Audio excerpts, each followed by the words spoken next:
there is a question that follows us throughout our existence. Who are we, and what does it mean to be human? The mechanism that pushes human knowledge forward is fueled by curiosity.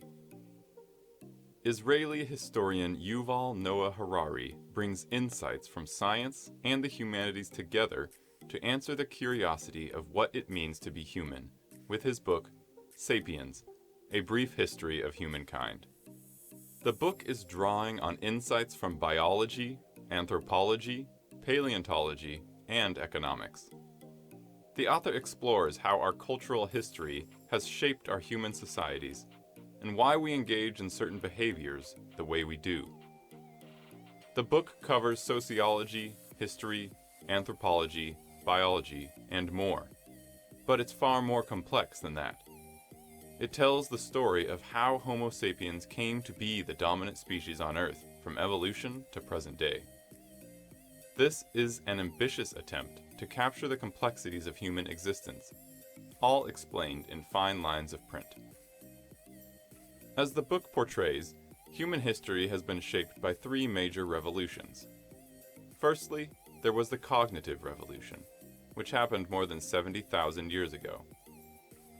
The cognitive revolution allowed humans to maintain free will while creating common systems, such as money, that required only belief in order to be realized.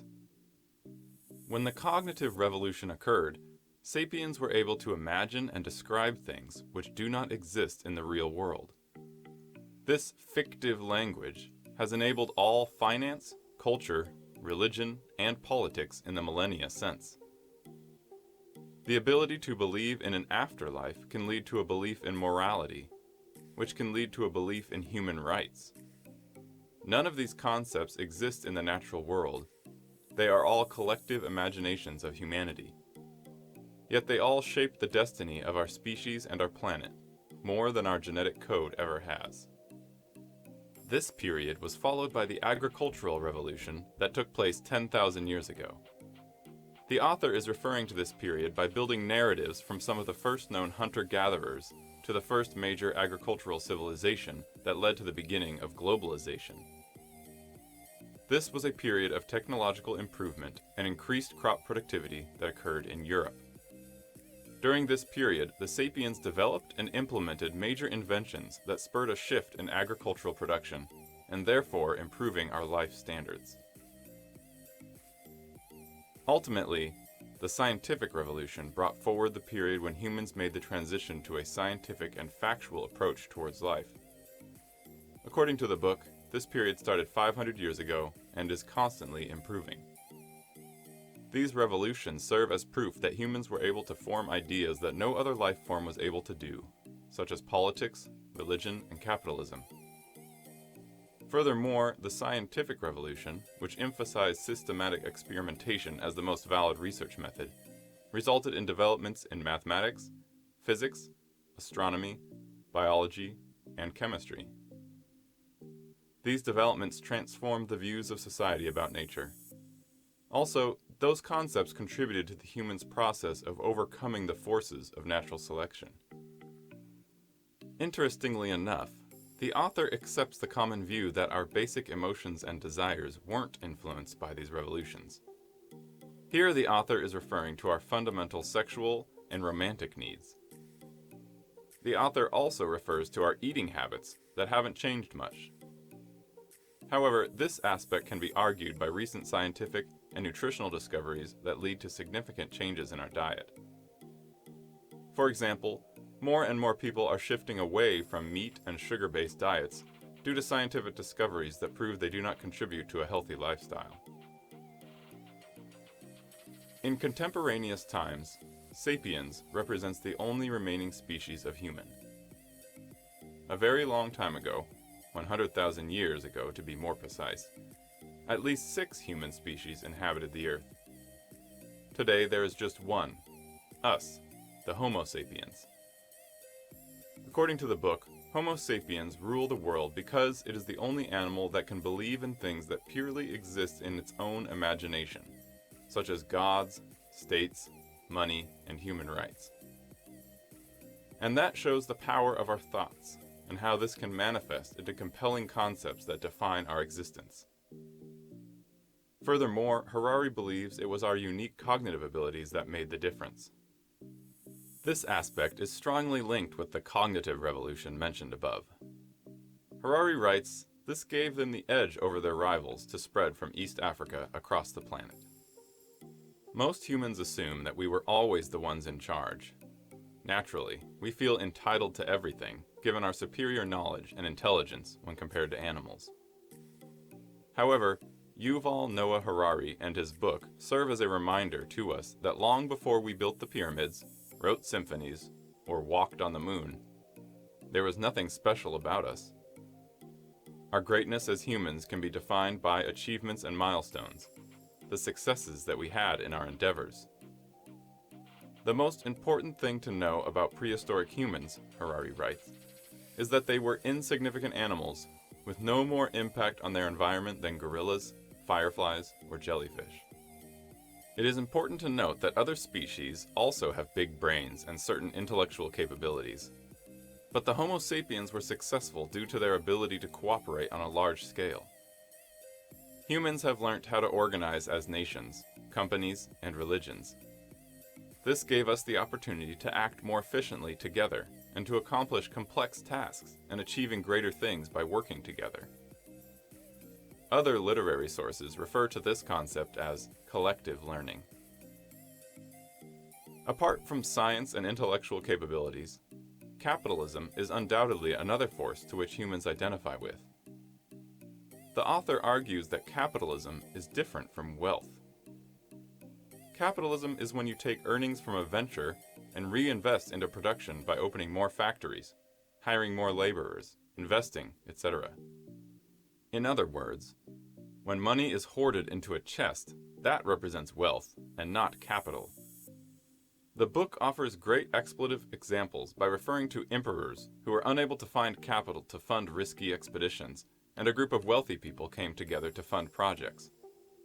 This led to the foundation of joint stock companies and the establishment of major stock exchanges where stocks of these companies could be traded. Centuries ago, the concept of capitalism was unknown to the human world. Today, we cannot imagine the world operating without its capitalistic concepts. The reality is that whether we like it or not, our human existence is greatly influenced by finances. The author also goes into discussing the notorious relationship between money and happiness. Harari brings forward well-documented research that shows that a person's happiness has little to do with material circumstances. But there is a catch.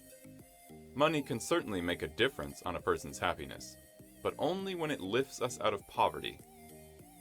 Any more than that, it is proved that money has little to no influence on someone's happiness, and having more money after a certain point doesn't mean anything. Money doesn't bring happiness, but it can make the problems that make you unhappy go away. Happiness is a persistent theme in the book Sapiens, and that is only natural considering that it's a book about humans, and humans are obsessed with the idea of happiness.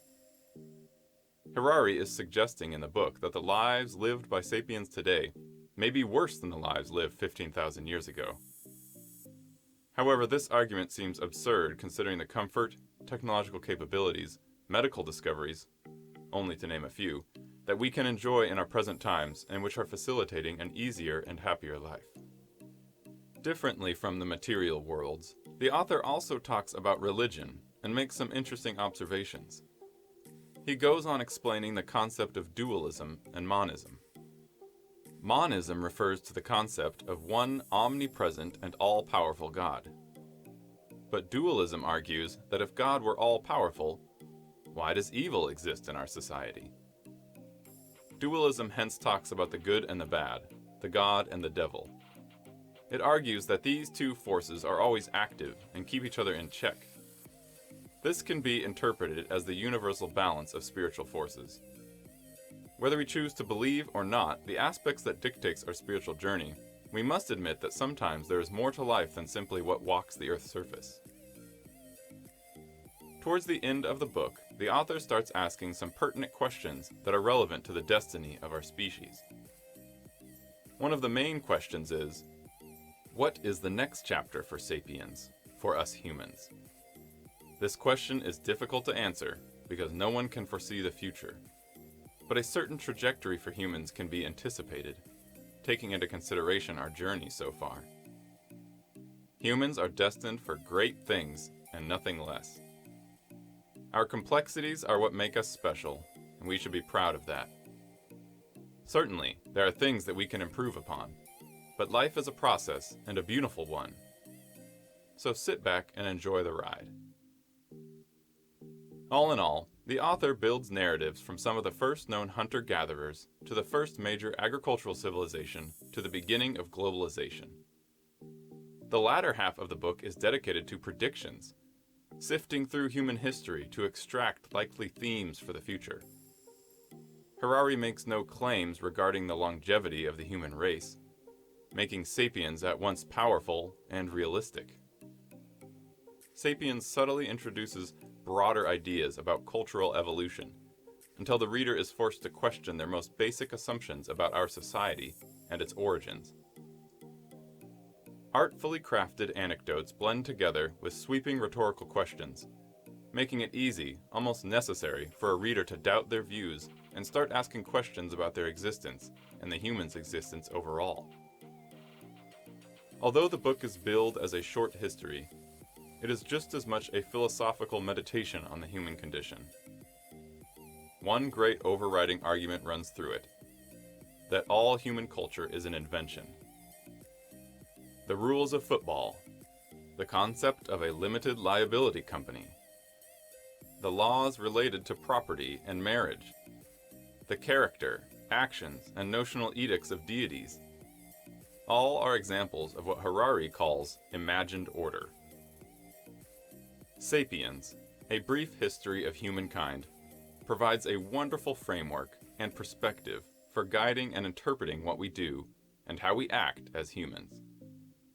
Bold, wide-ranging, and provocative, Sapiens challenges everything we thought we knew about being human.